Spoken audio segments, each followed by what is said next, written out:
अहिंसा है आत्मा, संयम है प्राण, तप है शरीर।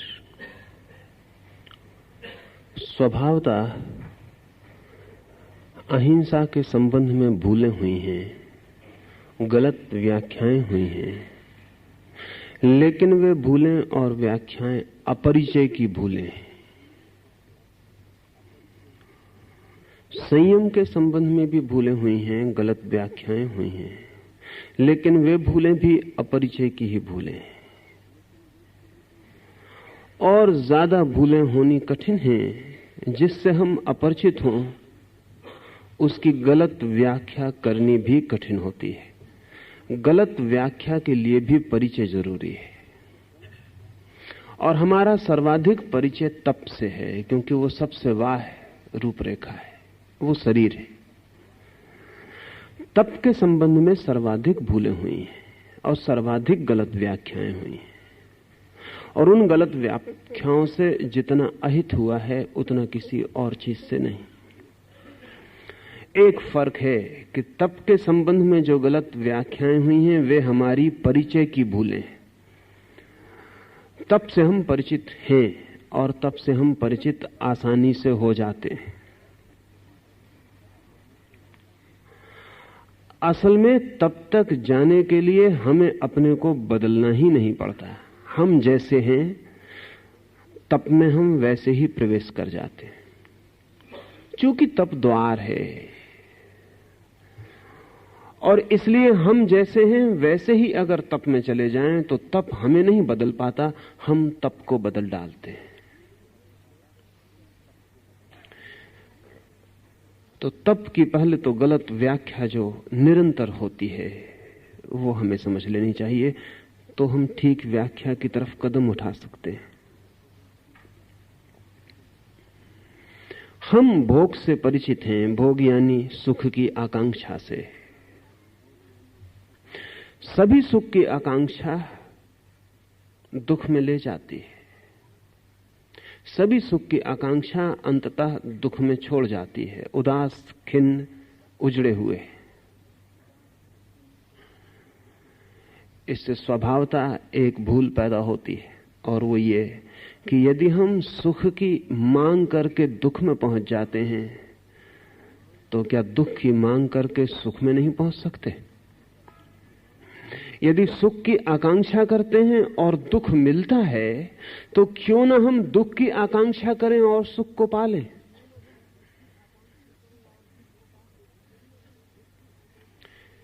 इसलिए तप की जो पहली भूल है वो भोगी चित्त से निकलती है।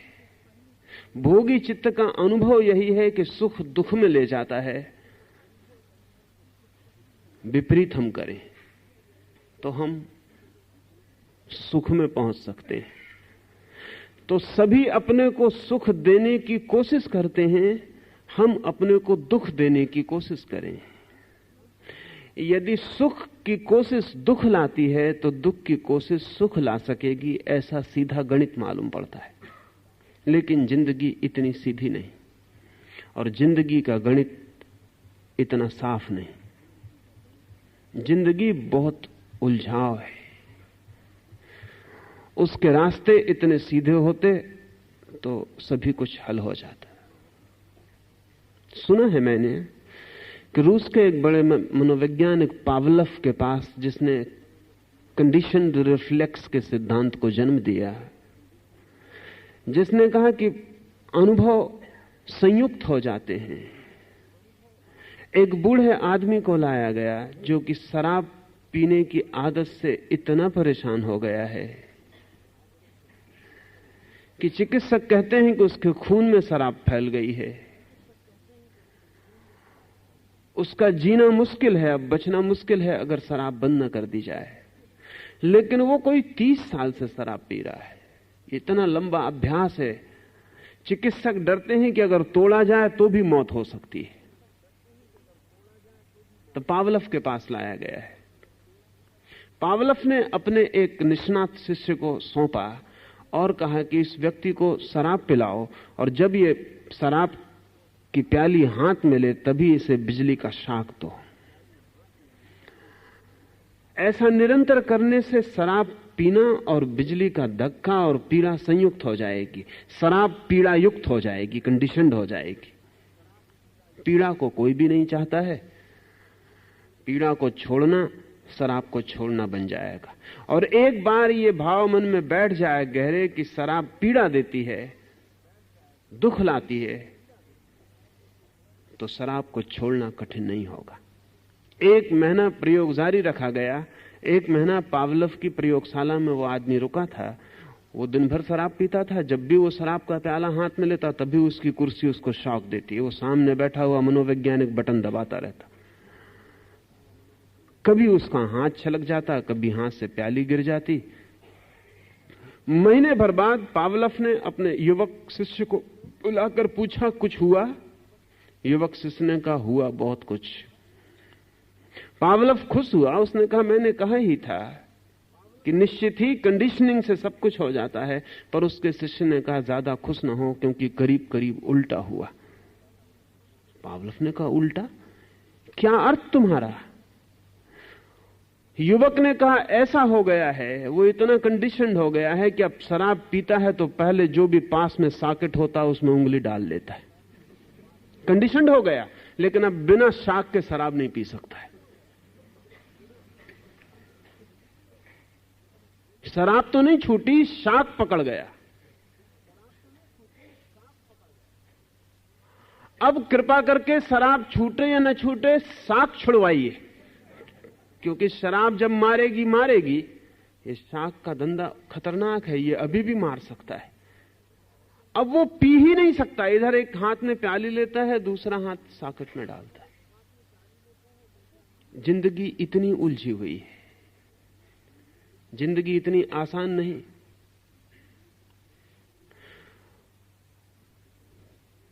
तो एक तो जिंदगी के गणित साफ नहीं है कि जैसा आप सोचते हैं वैसा हो जाएगा। दुख की आकांक्षा सुख नहीं ले आएगी। क्यों? क्योंकि अगर हम गहरे में देखें तो पहली तो बात यह है कि आपने सुख की आकांक्षा की, दुख पाया। अब आप सोचते हैं दुख की आकांक्षा करें तो सुख मिलेगा, लेकिन गहरे में देखें तो अभी भी आप सुख की ही आकांक्षा कर रहे हैं। दुख चाहें तो सुख मिलेगा, इसलिए दुख चाह रहे हैं। आकांक्षा सुख की ही है, और सुख की कोई आकांक्षा सुख नहीं ला सकती। ऊपर से दिखाई पड़ता है कि आदमी अपने को दुख दे रहा है, लेकिन वो दुख इसीलिए दे रहा है कि सुख मिले। पहले सुख दे रहा था ताकि सुख मिले, दुख पाया।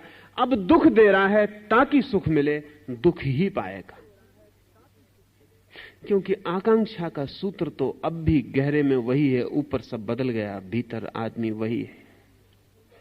सच बात यह है, दुख चाहा ही नहीं जा सकता। You can not desire it. Impossible है, असंभव है। अगर हम ऐसा कहें कि सुख ही चाह है, और दुख की तो अचाह ही होती है, चाह नहीं होती। हां, अगर कभी कोई दुख चाहता है तो सुख के लिए ही, लेकिन वो चाह सुख की ही है। दुख चाहा ही नहीं जा सकता, ये असंभव है। तब हम ऐसा कह सकते हैं, जो भी चाहा जाता है वो सुख है, और जो नहीं चाहा जाता है वो दुख है। इसलिए दुख के साथ चाह को नहीं जोड़ा जा सकता। और जो भी आदमी दुख के साथ चाह को जोड़ के तप बनाता है, दुख धन चाह बराबर तप, ऐसी हमारी व्याख्या है। जो भी आदमी दुख के साथ चाह को जोड़ता है और तप बनाता है, वो तप को समझ ही नहीं पाएगा। दुख की तो चाह ही नहीं हो सकती। सुख ही पीछे दौड़ता है। आकांक्षा मात्र सुख की है, चाह मात्र सुख की है।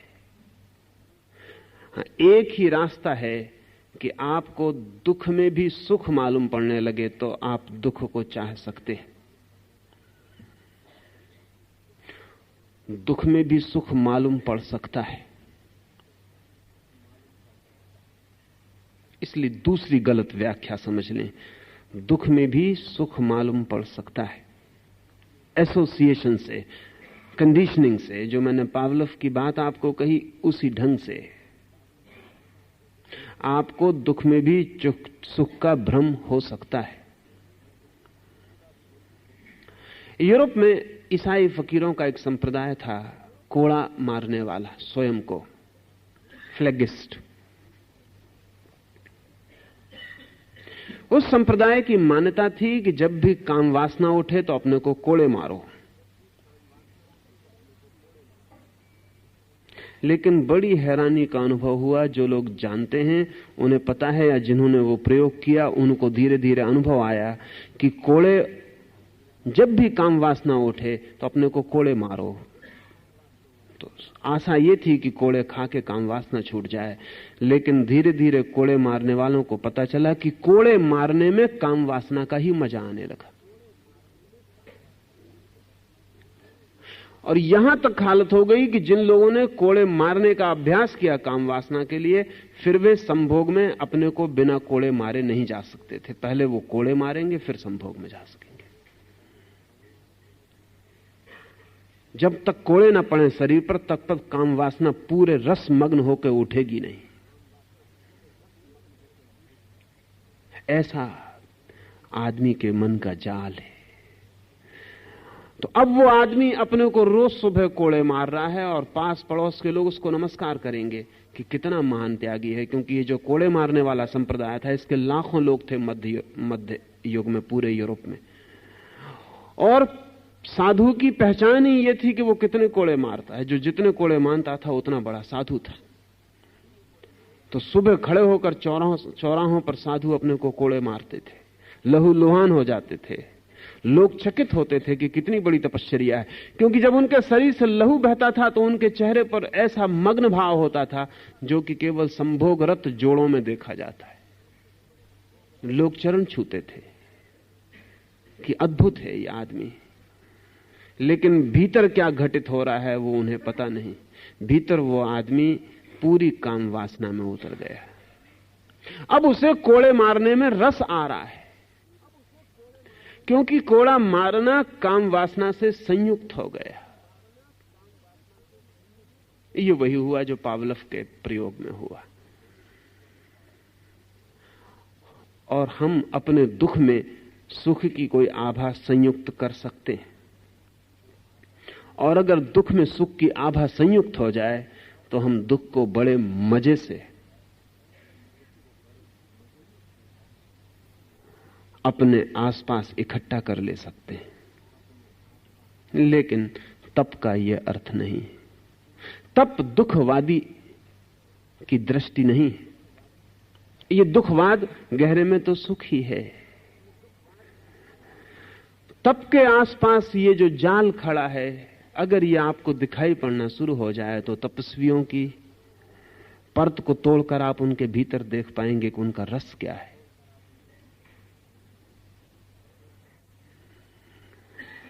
और एक बार आपको दिखाई पड़ना शुरू हो जाए तो आप समझ पाएंगे कि जब भी कुछ चाहा जाता है तो सुख चाहा जाता है। अगर कोई दुख को चाह रहा है तो किसी न किसी कोने में उसके मन में सुख और दुख संयुक्त हो गए। इसके अतिरिक्त दुख को कोई नहीं चाह सकता है। भूखे मरने में भी मजा आ सकता है, कांटे पर लेटने में भी मजा आ सकता है, धूप पर खड़े होने में भी मजा आ सकता है।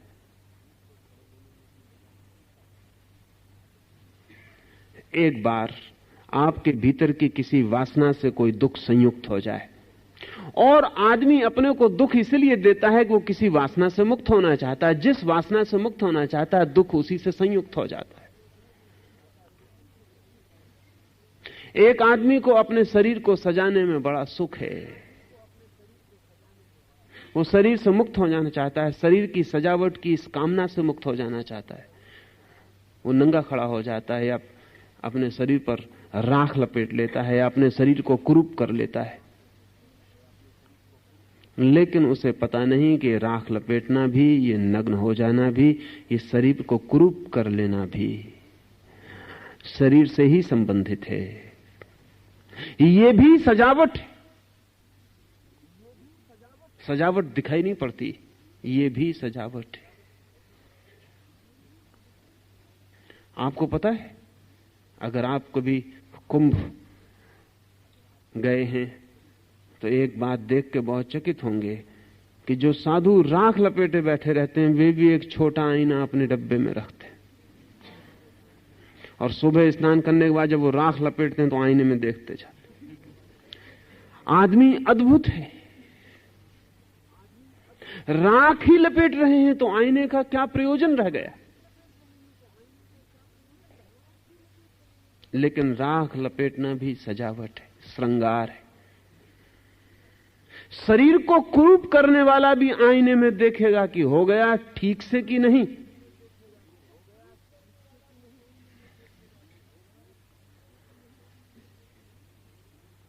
उल्टा दिखाई पड़ता है, उल्टा है नहीं। तपस्वी शरीर का दुश्मन नहीं हो जाता, जैसा कि भोगी शरीर का लोलुप मित्र है। तपस्वी भोगी के विपरीत नहीं हो जाता, क्योंकि विपरीत से भी भोग संयुक्त हो जाता है। विपरीत से भी भोग संयुक्त हो जाता है। शरीर को सुंदर बनाने वाले के लिए ही आईने की जरूरत नहीं होती, शरीर को कुरूप बनाने वाले के लिए भी आईने की जरूरत पड़ जाती। शरीर को सुंदर बनाने वाला ही दूसरों की दृष्टि पर निर्भर नहीं रहता कि कोई मुझे देखे। शरीर को कुरूप बनाने वाला भी दूसरों की दृष्टि पर ही निर्भर रहता है कि कोई मुझे देखे। सुंदर वस्त्र पहन के रास्ते पर निकलने वाला ही देखने वाले की प्रतीक्षा नहीं करता, नग्न होकर निकलने वाला भी उतनी ही प्रतीक्षा करता है। विपरीत भी कहीं एक ही रोग की शाखाएं हो सकते हैं, यह समझ लेना जरूरी है।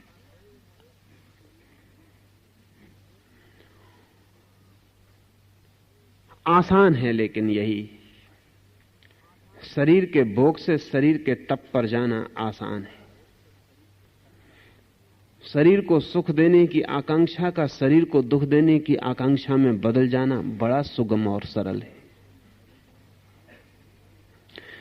एक और बात ध्यान में ले लेनी जरूरी है, जिस माध्यम से हम सुख चाहते हैं, अगर वो माध्यम हमें सुख न दे पाए तो हम उसके दुश्मन हो जाते। अगर आप कलम से लिख रहे हैं, सभी को अनुभव होगा जो लिखते पढ़ते हैं, अगर कलम ठीक न चले तो आप कलम को गाली दे के जमीन पर पटक के तोड़ भी सकते हैं। अब कलम को गाली देना एकदम नासमझी है, इससे ज्यादा नासमझी और क्या होगी। और कलम को तोड़ देने से कलम का कुछ भी नहीं टूटता, आपका ही कुछ टूटता है। कलम का कोई नुकसान नहीं होता, आपका ही नुकसान होता है। लेकिन जूतों को गाली देके पटक देने वाले लोग हैं, दरवाजों को गाली देके खोल देने वाले लोग हैं, ये ही लोग तपस्वी बन जाते हैं। शरीर सुख नहीं दे पाया, ये अनुभव शरीर को तोड़ने की दिशा में ले जाता है। तो शरीर को सताओ, लेकिन शरीर को सताने के पीछे वही फ्रस्ट्रेशन, वही विषाद काम कर रहा है कि शरीर से सुख चाहा था और नहीं मिला, तो अब जिस माध्यम से सुख चाहा था उसको दुख देके बताएंगे। लेकिन आप बदले नहीं, अभी भी आपकी दृष्टि शरीर पर लगी है, चाहे सुख चाहा हो और चाहे अब दुख देना चाहते हो, पर आपके चित्त की जो दिशा है वो अभी भी शरीर के ही आसपास वर्तुल बनाकर घूमती है। आपकी चेतना अभी भी शरीर केंद्रित है, अभी भी शरीर भूलता नहीं, अभी भी शरीर अपनी जगह खड़ा है और आप वही के वही हैं। आपके और शरीर के बीच का संबंध वही का वही है। ध्यान रखें, भोगी और तथाकथित तपस्वी के बीच शरीर के संबंध में कोई अंतर नहीं पड़ता, शरीर के साथ संबंध वही रहता है। क्या आप सोच सकते हैं अगर हम भोगी से कहें कि तुम्हारा शरीर छीन लिया जाए तो तुम्हें कठिनाई होगी? भोगी कहेगा कठिनाई में बर्बाद हो जाऊंगा, क्योंकि शरीर ही तो मेरे भोग का माध्यम है। अगर हम तपस्वी से कहें कि तुम्हारा शरीर छीन लिया जाए तुम्हें कोई कठिनाई होगी? वो भी कहेगा मैं मुश्किल में पड़ जाऊंगा, क्योंकि मेरी तपश्चर्या का साधन तो शरीर ही है। कर तो मैं शरीर के साथ ही कुछ रहा हूं, अगर शरीर ही न रहा तो तप कैसे होगा? अगर शरीर न रहा तो भोग कैसे होगा? इसलिए मैं कहता हूं दोनों की दृष्टि शरीर पर है और दोनों शरीर के माध्यम से जी रहे हैं। जो तप शरीर के माध्यम से जी रहा है वो भोग का ही विकृत रूप है। जो तप शरीर केंद्रित है वो भोग का ही दूसरा नाम है। वो विषाद को उपलब्ध हो गए भोग की प्रतिक्रिया है। वो विषाद को उपलब्ध हो गए भोग की शरीर के साथ बदला लेने की, रिवेंज लेने की आकांक्षा है। इसे समझें तो फिर हम ठीक तप की दिशा में आंखें उठा सकेंगे। ये इन कारणों से तप जो है आत्महिंसा बन गया है। अपने को जो जितना सता सकता है उतना बड़ा तपस्वी हो सकता है, लेकिन सताने से तप का कोई संबंध? टार्चर, पीड़न, आत्मपीड़न, उससे तप का कोई संबंध है? और ध्यान रखें, जो अपने को सता सकता है वो दूसरे को सताने से बच नहीं सकता, क्योंकि जो अपने को तक सता सकता है वो किसी को भी सता सकता है। हां, उसके सताने के ढंग बदल जाएंगे निश्चित ही। भोगी का सताने का ढंग सीधा होता है, त्यागी के सताने का ढंग परोक्ष हो जाता है, इनडायरेक्ट हो जाता है। अगर भोगी को आपको सताना है तो आप पर सीधा हमला बोलता है, त्यागी को आपको सताना है तो बहुत पीछे से हमला बोलता है, लेकिन आपके ख्याल में नहीं आता कि वो हमला बोल रहा है। अगर आप त्यागी के पास जाएं, तथाकथित त्यागी के पास, सो कॉल्ड जो ऑस्टेरिटी है, तपश्चर्या है, उसके पास आप जाएं, अगर आपने अच्छे कपड़े पहन रखे हैं और आपका त्यागी बभूत रमाए बैठा है तो आपके कपड़ों को ऐसे देखेगा जैसा दुश्मन देखता है। उसकी आंख में निंदा होगी, आप कीड़े मकोड़े मालूम पड़ेंगे, ऐसे कपड़े पहने हो। उसकी आंखों में इशारा होगा नरक का, तीर बना होगा नरक की तरफ कि गए नरक। वो आपको कहेगा अभी तक संभले नहीं, अभी तक इन कपड़ों से उलझे हो, नरक में भटकोगे। मैंने सुना है कि एक पादरी एक चर्च में लोगों को समझा रहा था, डरा रहा था नरक के बाबत कि कैसी कैसी मुसीबतें होंगी, और जब कयामत का दिन आएगा तो इतनी भयंकर सर्दी पड़ेगी पापियों के ऊपर कि दांत खड़खड़ाएंगे। मुल्ला नसरुद्दीन भी उस सभा में था, वो खड़ा हो गया, उसने कहा लेकिन मेरे दांत टूट गए। तो उस फकीर ने कहा घबराओ मत, false teeth will be provided, नकली दांत दे दिए जाएंगे लेकिन खड़खड़ाएंगे।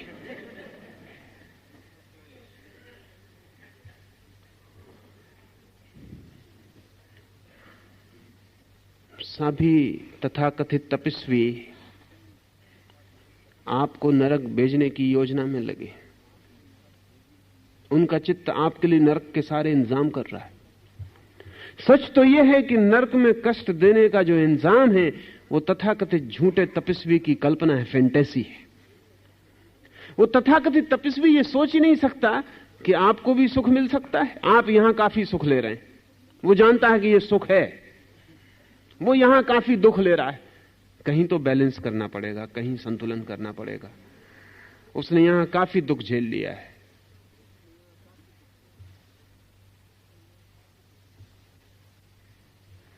वो स्वर्ग में सुख झेलेगा।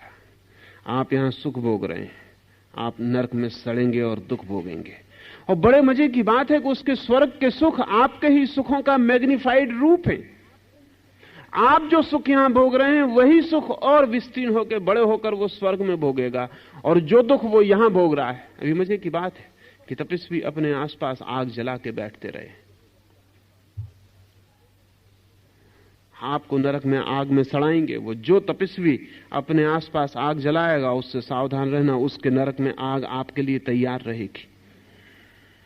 भयंकर आग होगी जिससे आप बच ना सकेंगे, कड़ाहों में डाले जाएंगे, चुड़ाए जाएंगे और मर भी ना सकेंगे, क्योंकि मर गए तो मजा ही खत्म हो गया। अगर मारा और मर गए तो दुख कौन झेलेगा? इसलिए नरक में मरने का उपाय नहीं। ध्यान रखना, नरक में तपस्वियों ने आत्महत्या की सुविधा नहीं दी। आप मर नहीं सकते नरक में। आप कुछ भी करें और कुछ भी करें, एक काम नरक में नहीं होता कि आप मर नहीं सकते, क्योंकि अगर आप मर सकते हैं तो दुख के बाहर हो सकते हैं, इसलिए वो सुविधा नहीं दी है।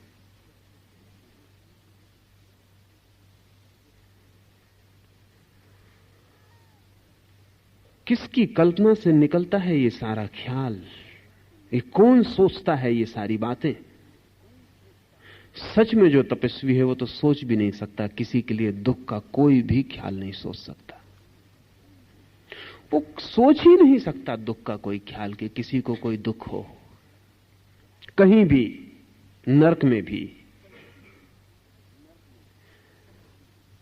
लेकिन जो तथाकथित तपस्वी है वो बहुत रस लेता है। अगर आप शास्त्रों को पढ़ें, सारे दुनिया के धर्मों के शास्त्रों को, तो एक बहुत अद्भुत घटना आपको दिखाई पड़ेगी।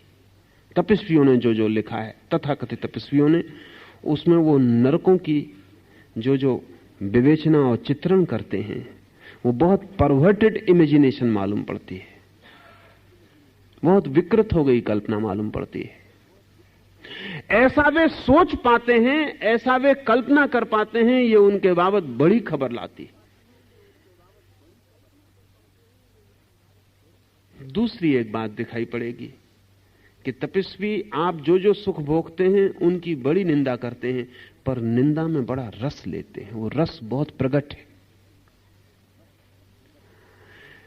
ये बहुत मजे की बात है कि वात्सायन ने अपने काम सूत्रों में स्त्री के अंगों का ऐसा सुंदर चित्रण नहीं किया है, इतना रसमुग्ध, जितना तपस्वियों ने स्त्री के अंगों की निंदा करने के लिए अपने शास्त्रों में किया है।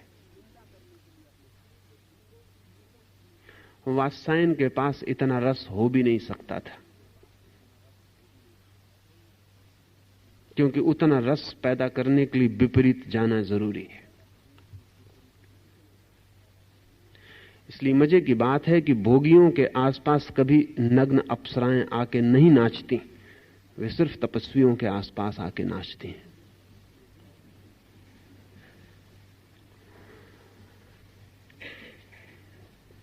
तपस्वी सोचते हैं कि उनका तप भ्रष्ट करने के लिए वे आ रहे हैं, लेकिन जिसको भी मनोविज्ञान का थोड़ा सा बोध है वो जानता है कहीं इस जगत में अप्सराओं का कोई इंतजाम नहीं है तपस्वियों को भ्रष्ट करने के लिए।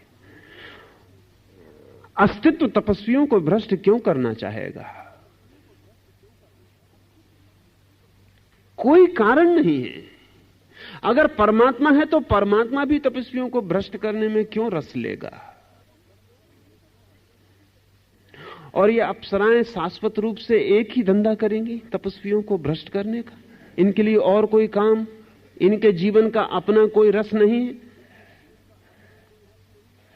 नहीं, मनस्विद कहते हैं कि तपस्वी इतना लड़ता है जिस रस से, वही रस प्रगाढ़ होकर प्रकट होना शुरू हो जाता है। और तपस्वी काम से लड़ रहा है तो आसपास काम वासना रूप लेके खड़ी हो जाती,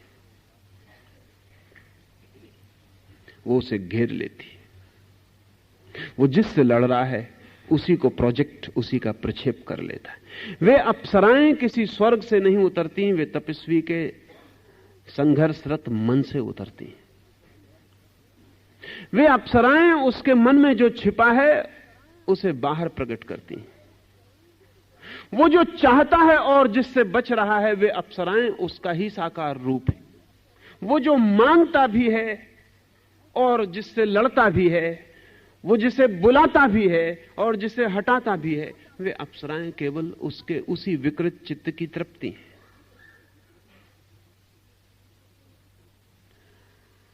वे उसे भ्रष्ट करने कहीं और से नहीं आती, उसके ही दमित चित्त से पैदा होती हैं।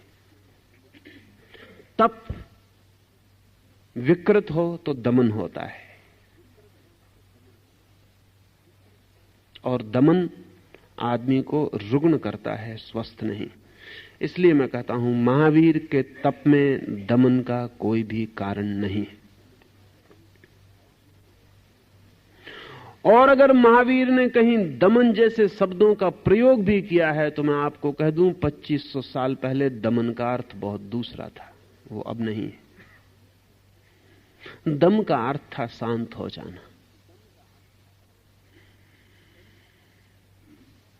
दम का अर्थ दबा देना नहीं था महावीर के वक्त में।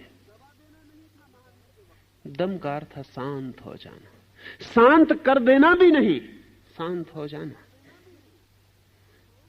भाषा रोज बदलती रहती है, शब्दों के अर्थ रोज बदलते रहते हैं। इसलिए अगर कहीं महावीर की वाणी में दमन शब्द मिल भी जाए तो आप ध्यान रखना, उसका अर्थ सप्रेशन नहीं है, उसका अर्थ दबाना नहीं है, उसका अर्थ शांत हो जाना है। जिस चीज से आपको दुख उपलब्ध हुआ है उसके विपरीत चले जाने से दमन पैदा होता है। जिस चीज से आपको दुख उपलब्ध हुआ है उसकी समझ में प्रतिष्ठित हो जाने से शांति उपलब्ध होती है। इस फर्क को ठीक से समझ लें। काम वासना ने मुझे दुख दिया तो मैं काम वासना के विपरीत चला जाऊं और लड़ने लगूं काम वासना से, तो दमन होगा। काम वासना ने मुझे दुख दिया, यह बात मेरी समझ, मेरी प्रज्ञा में इस भांति प्रविष्ट हो जाए कि काम वासना तो शांत हो जाए और काम वासना के विपरीत मेरे मन में कुछ भी ना उठे, क्योंकि जब तक विपरीत उठता है तब तक शांत नहीं हुआ। विपरीत उठता ही इसीलिए। एक मित्र की पत्नी मुझे कहती थी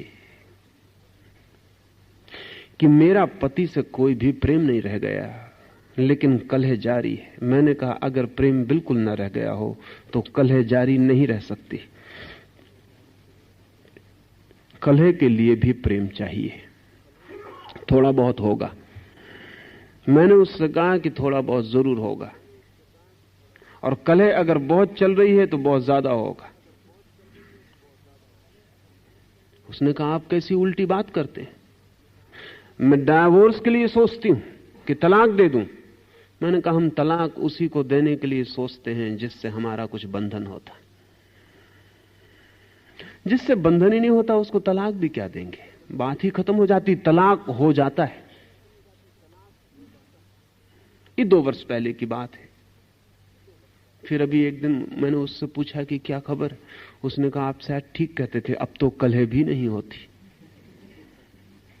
आप शायद ठीक कहते थे, उस वक्त मेरी समझ में नहीं आया। अब तो कलह भी नहीं होती। तलाक के बाबत क्या ख्याल है? उसने कहा क्या लेना क्या देना, बात ही शांत हो गई है। दोनों के बीच संबंध ही नहीं रह गया है।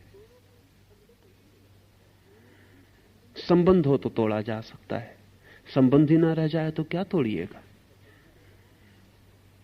अगर आप किसी वासना से लड़ रहे हैं तो आपका उस वासना में रस अभी कायम है।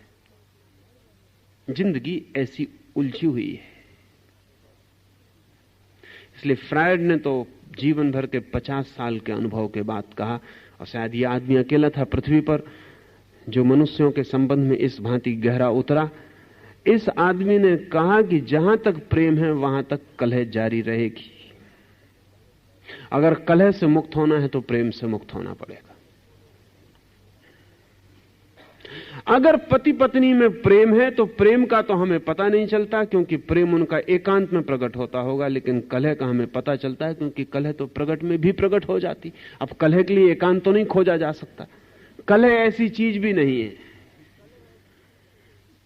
कि उसके लिए कोई एकांत का कष्ट उठाए। पर फ्रायड कहता है अगर प्रगट में कलह जारी है तो हम मान सकते हैं अब प्रगट में प्रेम जारी होगा।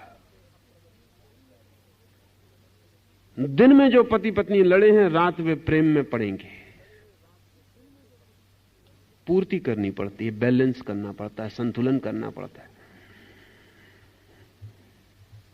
जिस दिन लड़ाई होती है उस दिन घर में कोई भेंट भी लाई जाती है। अगर पति लड़के बाजार गया है तो लौट के कुछ पत्नी के लिए लेके आएगा। अगर पति घर की तरफ फूल लिए आता हो तो यह मत समझ लेना कि पत्नी का जन्मदिन है।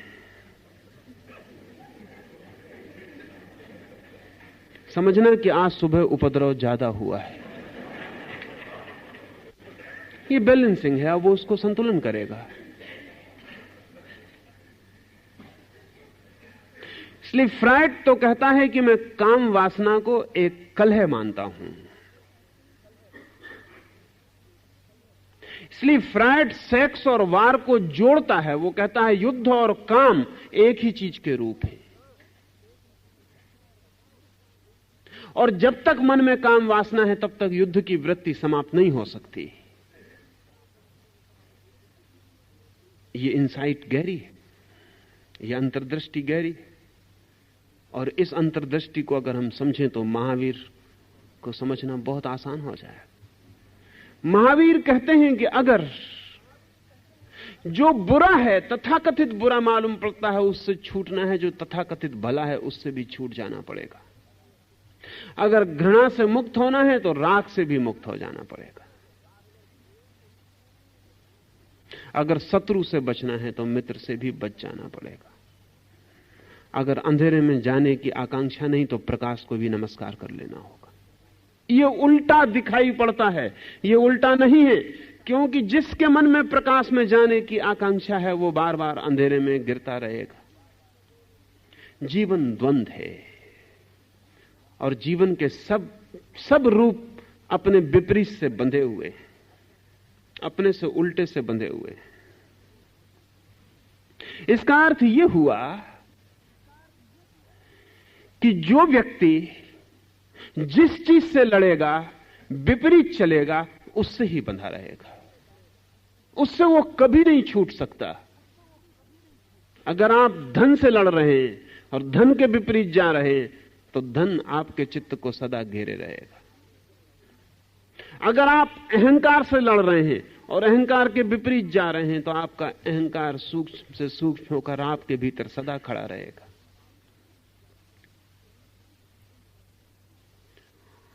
लड़ना थोड़ा संभल कर,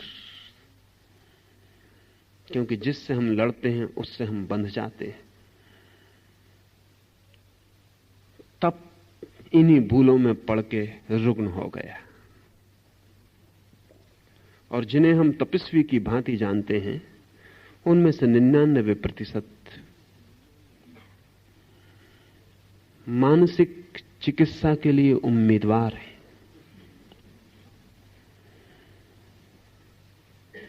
उनकी मानसिक चिकित्सा जरूरी है।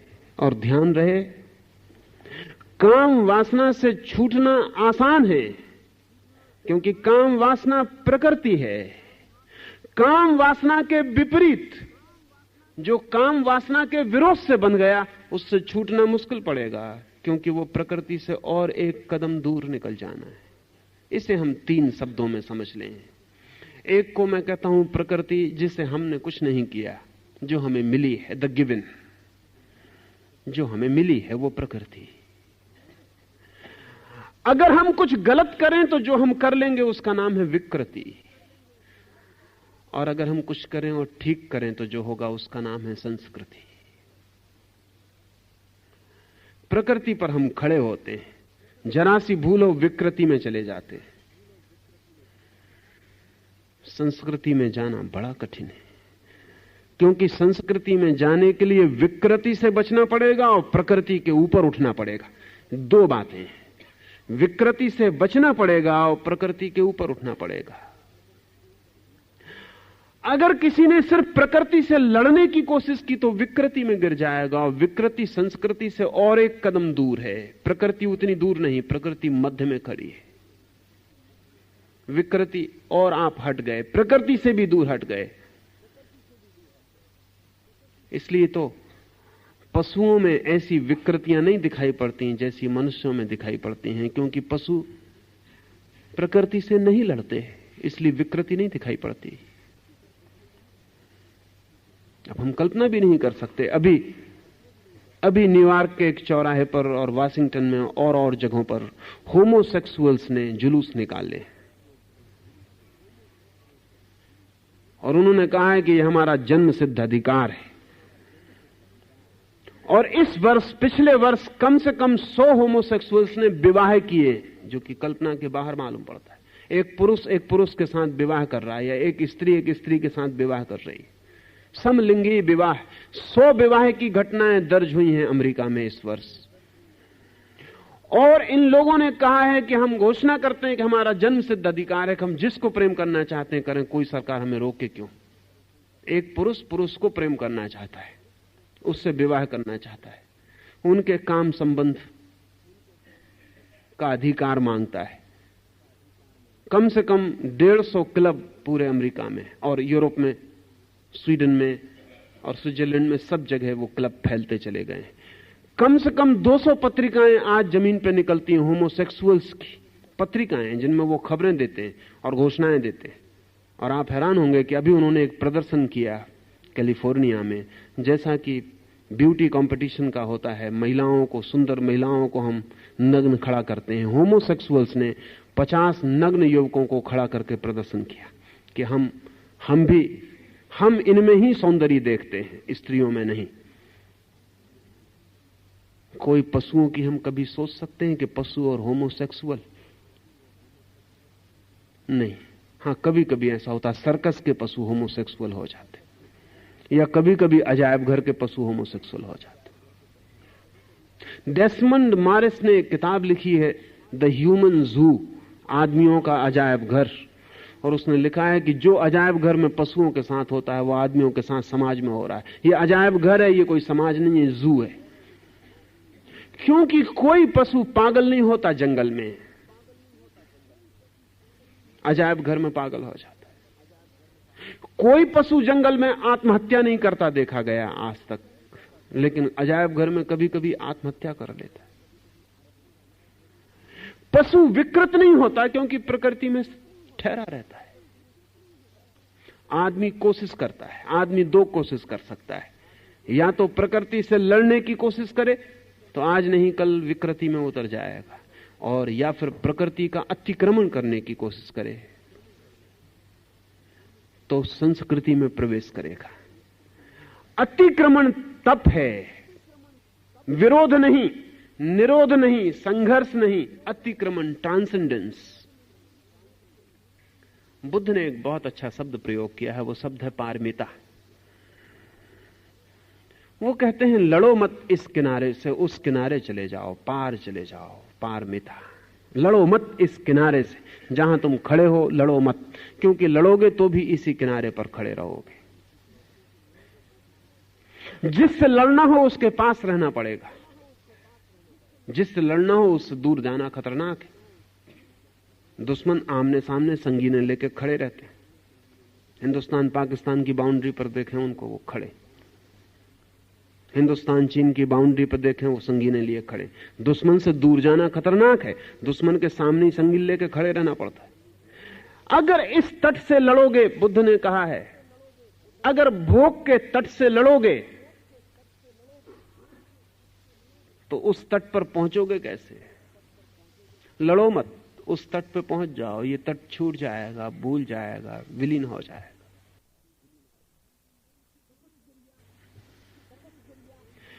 तपश्चर्या अतिक्रमण है, ट्रांसेंडेंस है, द्वंद्व नहीं, संघर्ष नहीं। तो इस अतिक्रमण के रूप पर हम थोड़े गहरे जाएंगे तो बहुत सी बातें ख्याल हो सकेंगी। एक तो पहले ख्याल ले लें कि अतिक्रमण का क्या अर्थ होता है। आप एक घाटी में खड़े हैं, अंधेरा है बहुत, आप उस अंधेरे से लड़ते नहीं, आप सिर्फ पहाड़ के शिखर पर चढ़ना शुरू कर देते। थोड़ी देर में आप पाते हैं कि आप सूर्य से मंडित शिखर के निकट पहुंचने लगे। वहां कोई अंधेरा नहीं है। घाटी में अंधेरा था, आप घाटी में खड़े ही ना रहे, आपने सूर्य मंडित शिखर की तरफ बढ़ना शुरू कर दिया। आपने धूप से नहाए हुए शिखर की तरफ बढ़ना शुरू कर दिया, आप प्रकाश में पहुंच गए। अतिक्रमण हुआ, संघर्ष जरा भी नहीं। जहां आप हैं वहां 2 चीजें हैं, आप भी हैं और आपके आसपास घिरा हुआ घाटी का अंधेरा भी है। 2 हैं वहां, आप भी हैं, घाटी का अंधेरा भी है।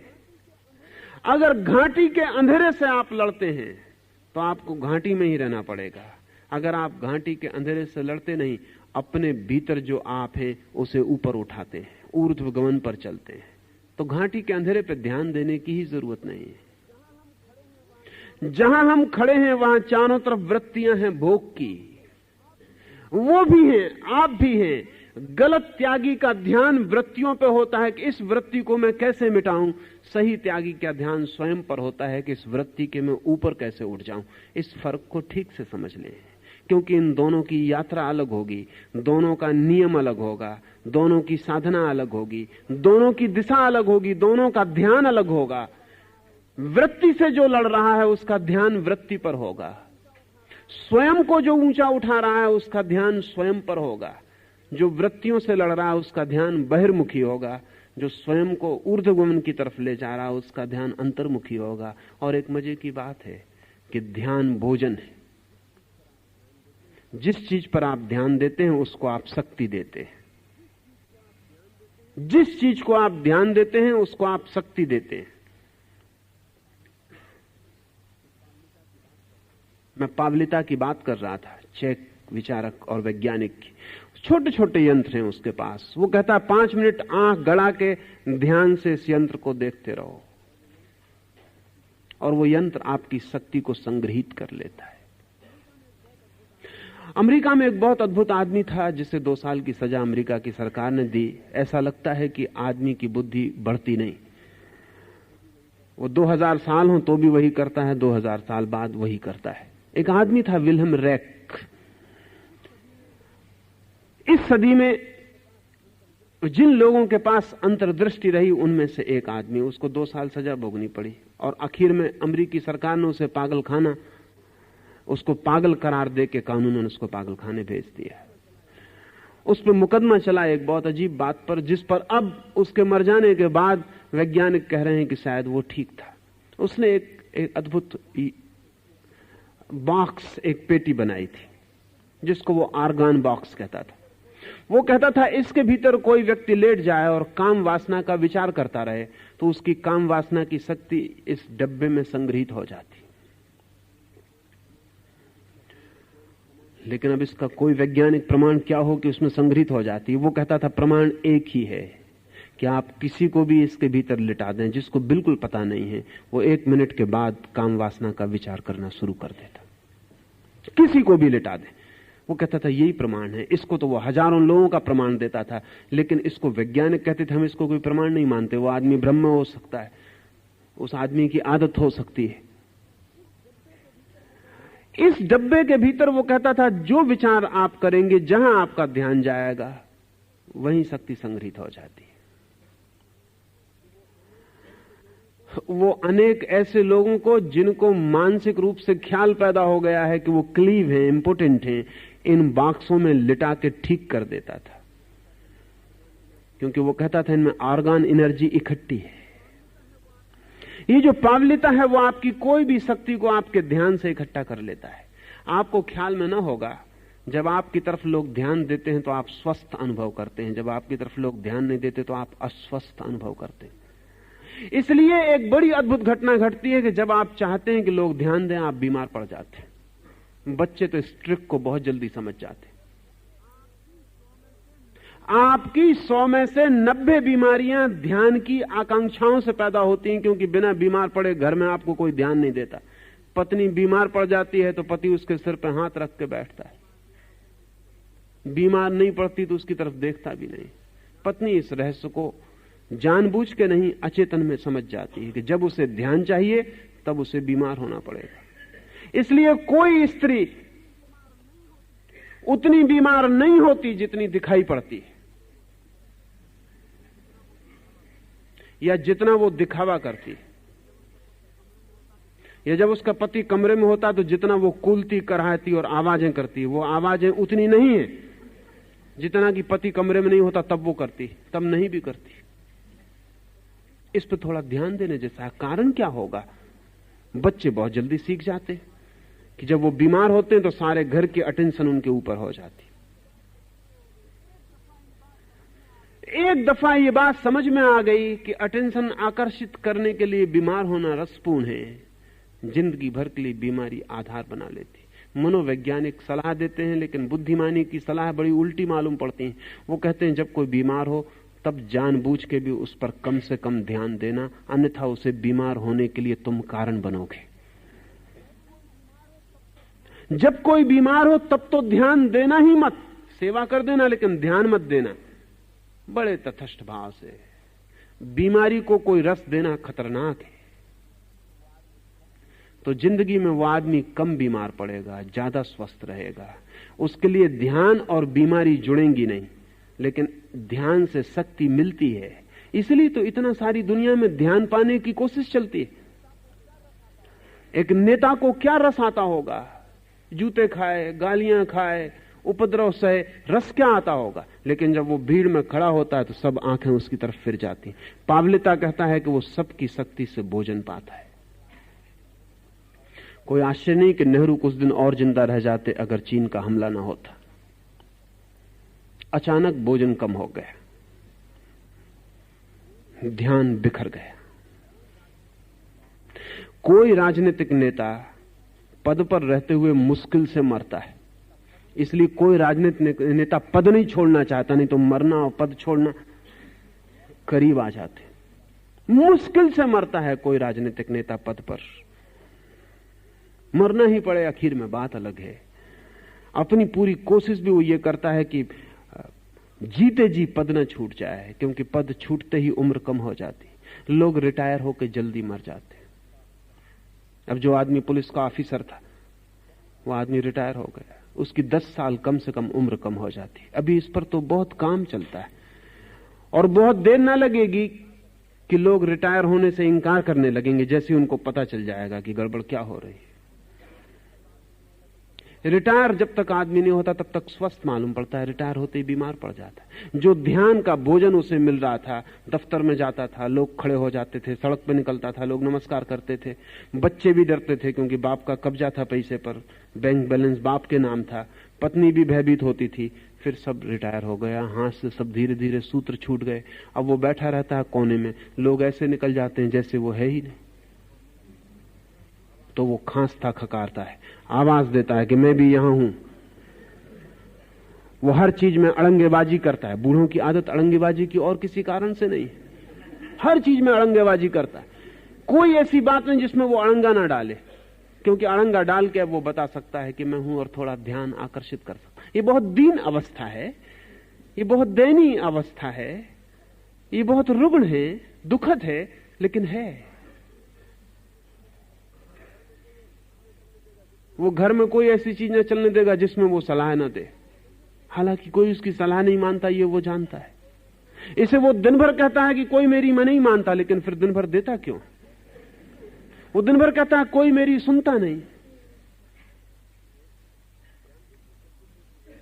गांधी जी कहते थे कि वो 125 वर्ष जिएंगे,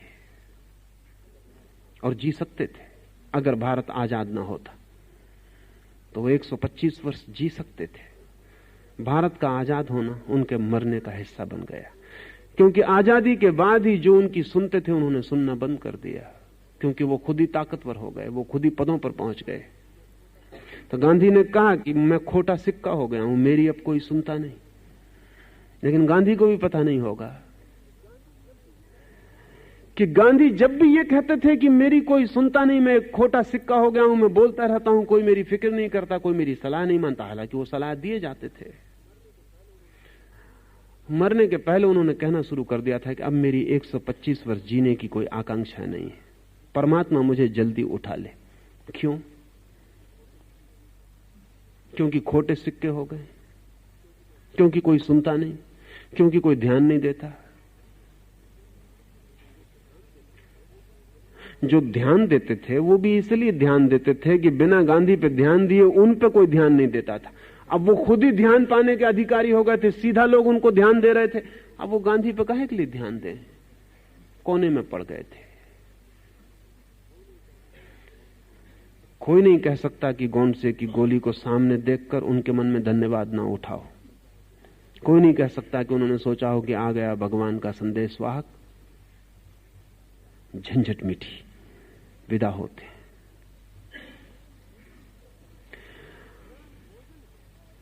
ध्यान भोजन है, बहुत सटल फूड, बहुत सूक्ष्म भोजन है। अकेले ध्यान पर भी जी सकते हैं आप। इसलिए जब कभी कोई प्रेम में पड़ता है तो भूख कम हो जाती है। आपको पता है, अगर कोई आपको बहुत प्रेम करता है तो भूख एकदम कम हो जाती। क्यों कम हो जाती? जब कोई प्रेम करता है, प्रेम का मतलब ही क्या है कि कोई आप पर ध्यान देता है, और मतलब क्या है? और जब कोई आप पर ध्यान नहीं देता, आपको पता है मनोवैज्ञानिक कहते हैं कि जब कोई ध्यान नहीं देता तब लोग ज्यादा भोजन करने लगते हैं।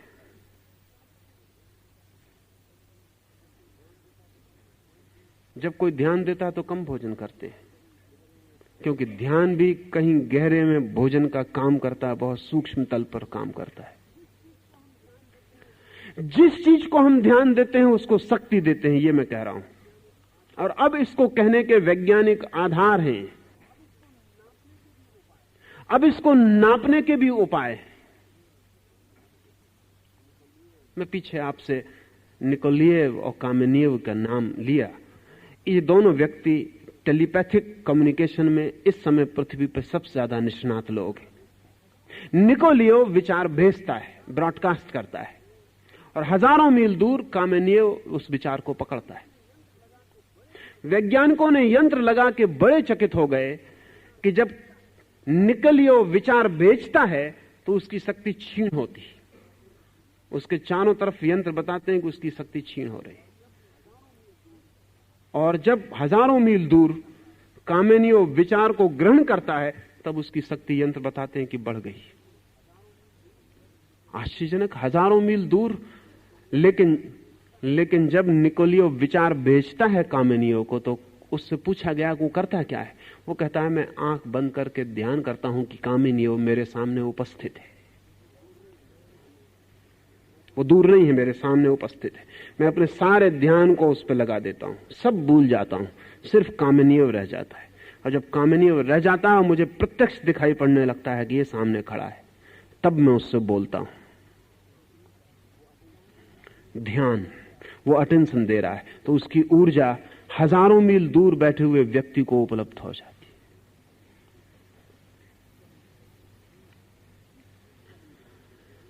है। जिस चीज पे हम ध्यान देते हैं वहां शक्ति संग्रहित होती है, और जहां से हम ध्यान देते हैं वहां से शक्ति हटती है और विसर्जित होती है। जिस वृत्ति पर आप ध्यान देते हैं उस पर शक्ति संग्रहित हो जाती है। जब आप काम वासना का विचार करते हैं तो आपके काम वासना का जो केंद्र है वो शक्ति को इकट्ठा करने लगता है।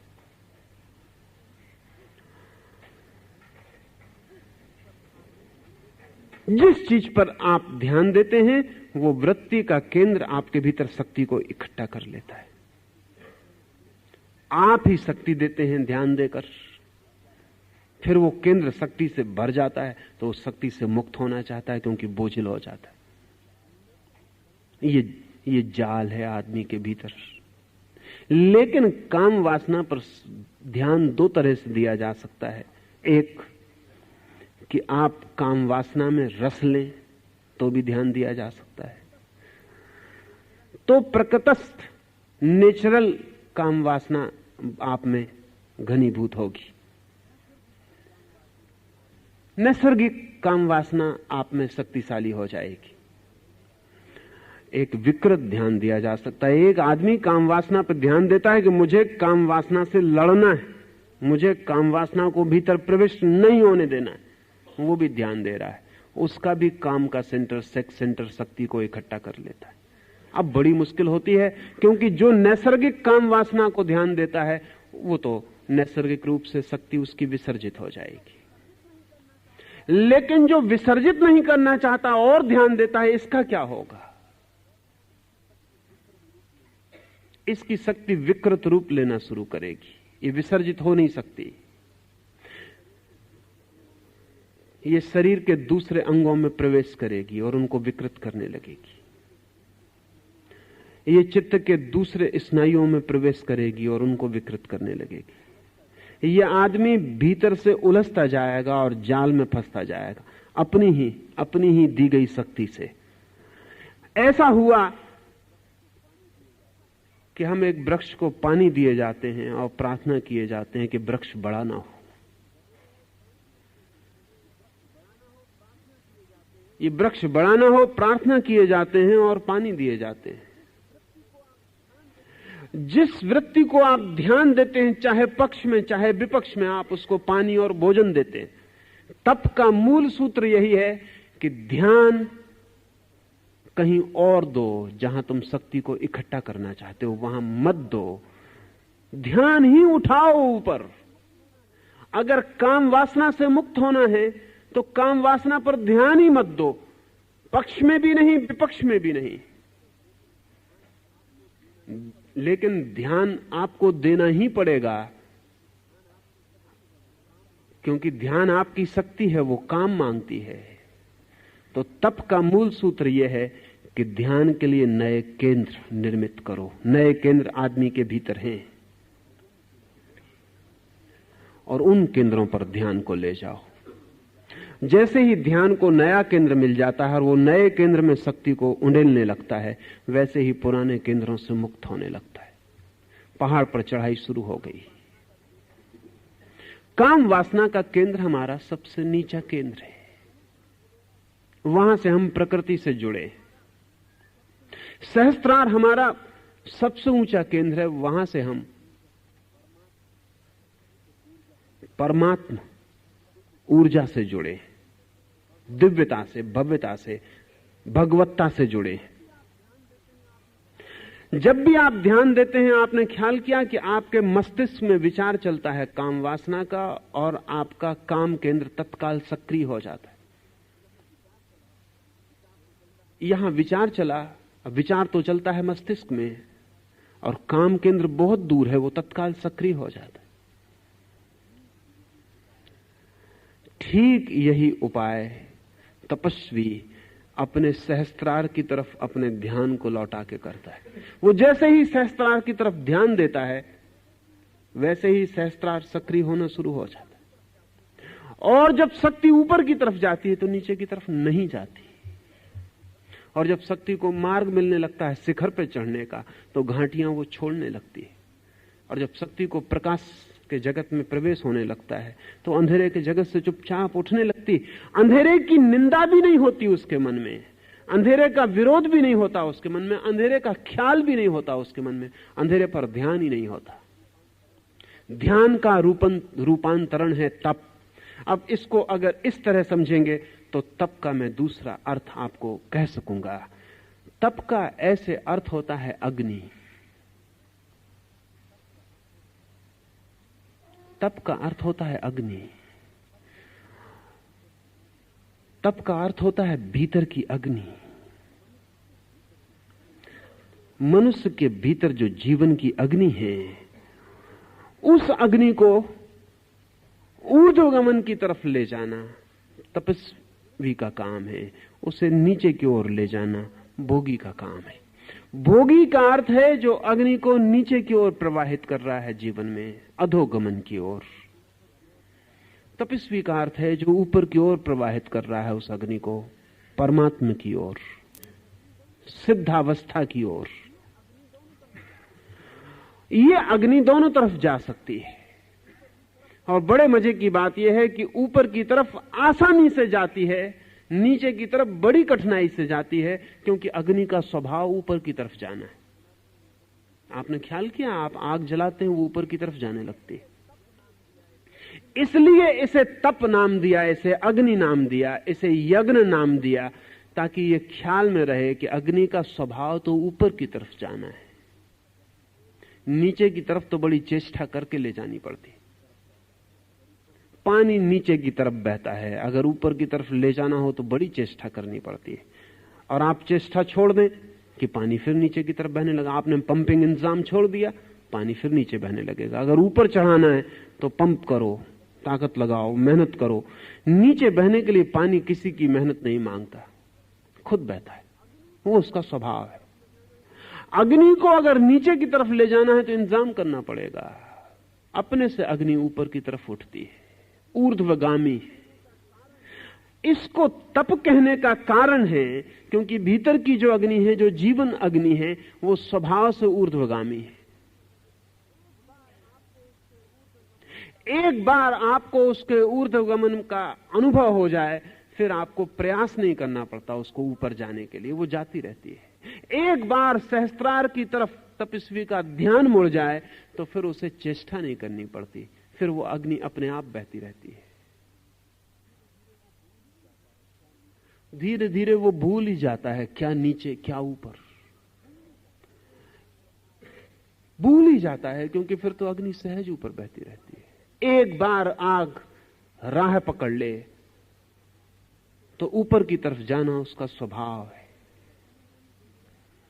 नीचे की तरफ ले जाने के लिए बड़ा आयोजन करना पड़ता है, लेकिन हम नीचे की तरफ ले जाने के इतने लंबे अभ्यस्त हैं, जन्मों जन्मों के हमारा अभ्यास है नीचे की तरफ ले जाने का।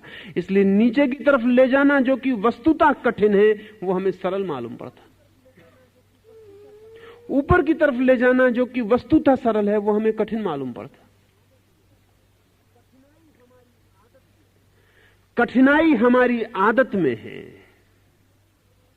आदतें बड़ी कठिन हो जाती, और कभी कभी स्वभाव जो कि हमारी आदत नहीं है, जो कि वस्तु का धर्म है, उसके ऊपर हमारी आदत इतनी सख्त होकर बैठ जाती है कि स्वभाव को दबा देती है। हम सबके स्वभाव दबे हुए हैं आदतों से। जिसको महावीर कर्म का क्रम कहते हैं, वो हमारी आदतों का क्रम है। हमने आदतें बना रखी हैं, वो हमें दबाए हुए हैं। वो आदतें लंबी हैं, पुरानी हैं, गहरी हैं, उनसे छूट जाना आज इसी वक्त संभव नहीं हो जाएगा। तो हम उनसे लड़ना शुरू करते हैं और उल्टी आदत बनाते हैं, लेकिन आदत फिर भी आदत ही होती है। गलत तपस्वी सिर्फ आदत बनाता है तप की, ठीक तपस्वी स्वभाव को खोजता है, आदत नहीं बनाता। हैबिट और नेचर का फर्क समझ लें। हम सब आदतें बनवाते हैं। हम बच्चे को कहते हैं क्रोध ना करो, क्रोध की आदत बुरी है, न क्रोध करने की आदत बनाओ। वो न क्रोध करने की आदत तो बना लेता है, लेकिन इससे क्रोध नष्ट नहीं होता, क्रोध भीतर चलने लगता है। काम वासना पकड़ती तो हम कहते हैं ब्रह्मचर्य की आदत बनाओ, वो आदत बन जाती, लेकिन काम वासना भीतर सरकती रहती, वो नीचे की तरफ बहती रहती, उससे कोई फर्क नहीं पड़ता। तपस्वी खोजता है स्वभाव के सूत्र को, ताओ को, धर्म को। वो क्या है जो मेरा स्वभाव, उसे खोजता है। सब आदतों को हटाकर वो अपने स्वभाव का दर्शन करता है। लेकिन आदतों को हटाने का एक ही उपाय है, ध्यान मत दो। आदत पर ध्यान मत दो।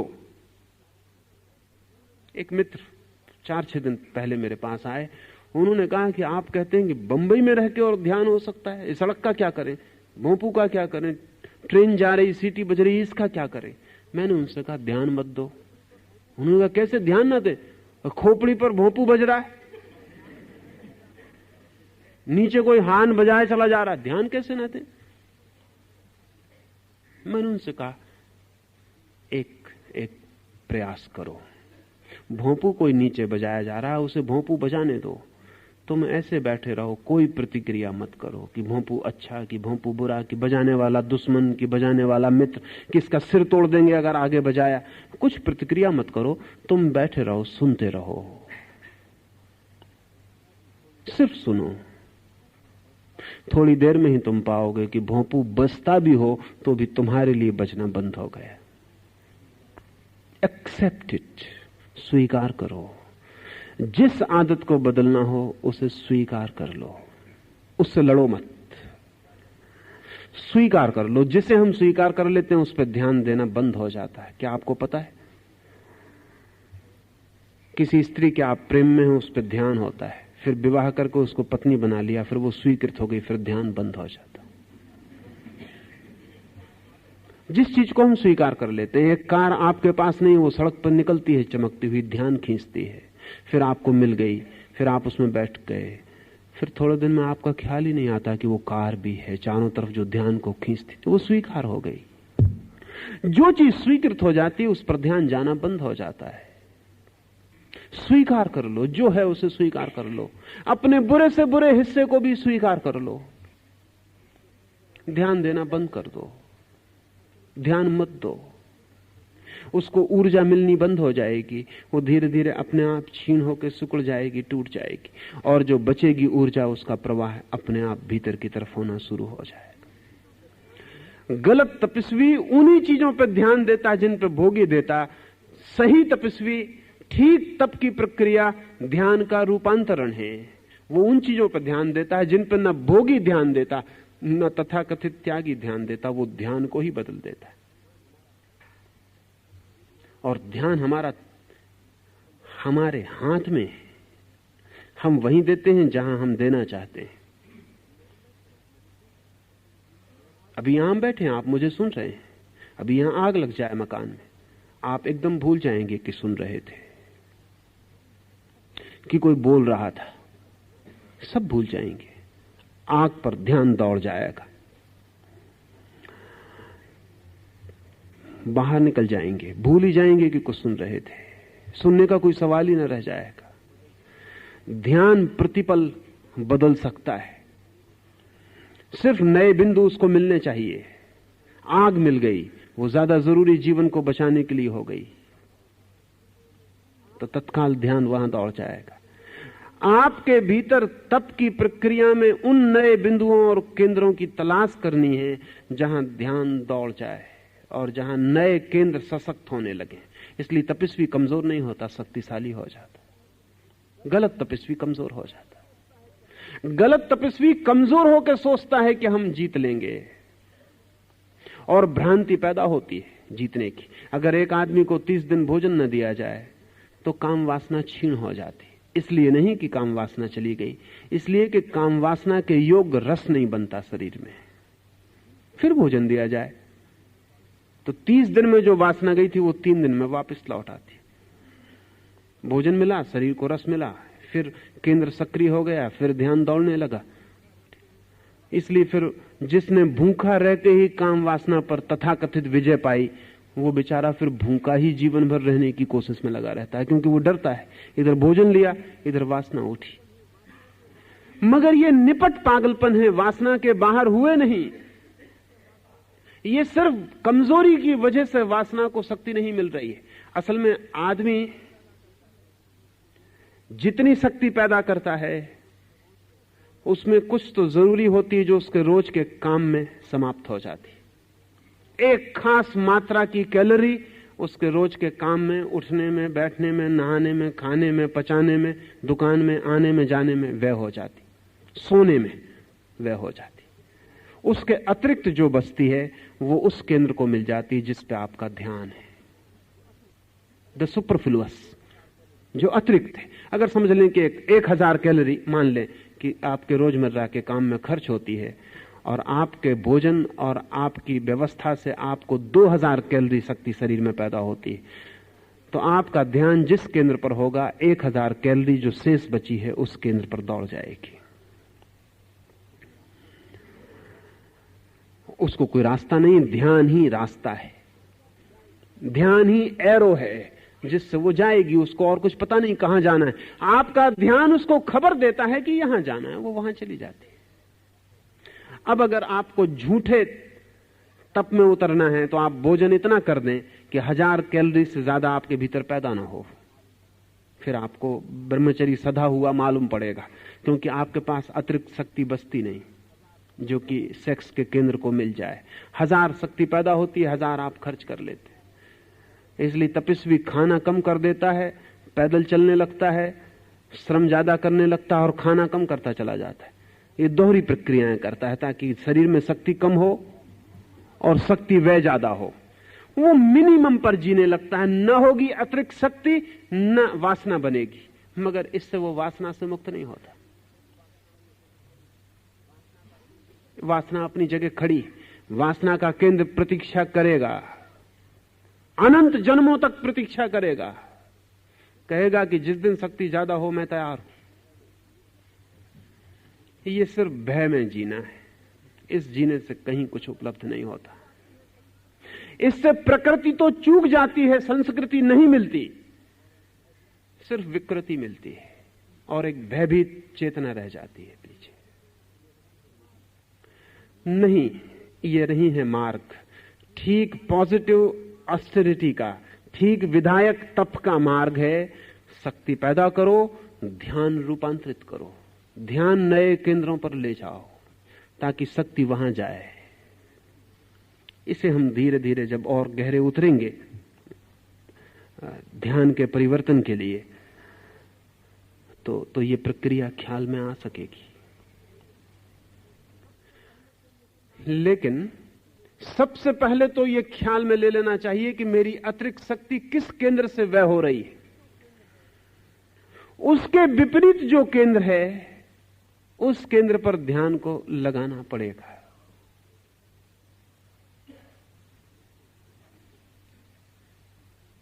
एक छोटी सी घटना और आज की बात मैं पूरी करूं।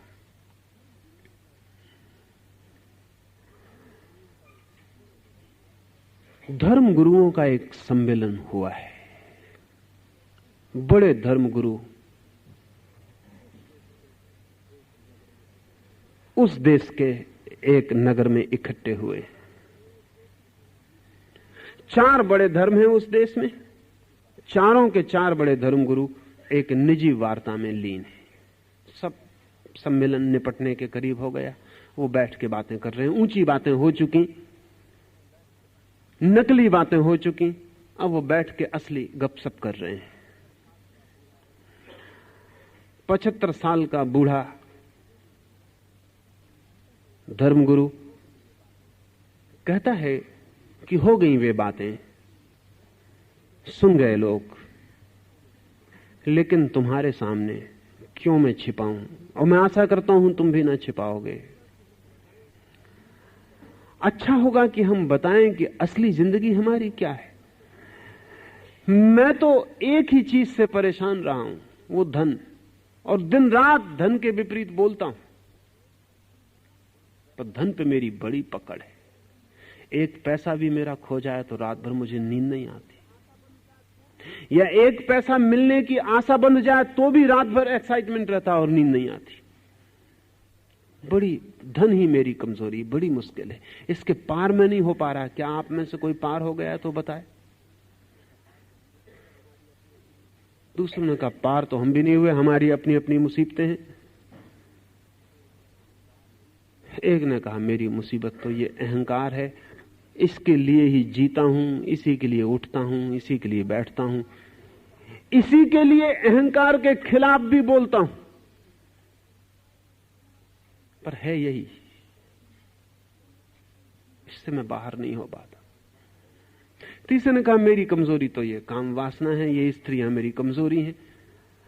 दिन रात समझाता हूं, प्रवचन करता हूं, ब्रह्मचर्य का व्याख्यान करता हूं चर्च में, लेकिन मैं उस दिन बोलने में मजा ही नहीं आता जिस दिन स्त्रियां नहीं आती। खुद ही मजा नहीं आता बोलने। जिस दिन स्त्रियां आती उस दिन मेरा जोश देखने लायक रहता। उस दिन जब मैं बोलता हूं तो बात ही और होती, लेकिन अब मैं जानता हूं भली भांति कि वो भी काम वासना ही मेरी, उसके मैं बाहर नहीं हो पाता। चौथा आदमी मुल्ला नसरुद्दीन था। वो उठ के खड़ा हो गया, उसने कहा कि क्षमा करें मैं जाता हूं। उन्होंने कहा लेकिन तुमने अपनी कमजोरी ना बताई। उसने कहा मेरी सिर्फ एक कमजोरी है, वो है निंदा। अब मैं नहीं रुक सकता एक भी क्षण, पूरा गांव मेरा राह देख रहा होगा, जो मैंने यहां सुना है वो मुझे कहना होगा। क्षमा करें मेरी एक ही कमजोरी है, अफवाह है, और अब मेरा रुकना मुश्किल है। की कोशिश की, तू ठहर भाई, तेरी ये कमजोरी थी तो तूने पहले क्यों ना कहा, इतनी देर चुप क्यों रहा।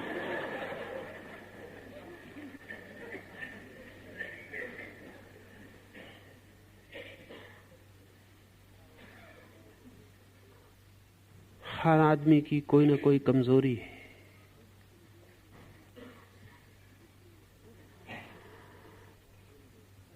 उस कमजोरी को ठीक से पहचान लें, उसी में आपकी ऊर्जा व्यय होती है। मुल्ला ने कहा कि तब तक तो मैं बैठा रहा जब तक मैं पूरा न सुन पाया, लेकिन जब मैंने पूरा सुन लिया तो जग गई मेरी शक्ति।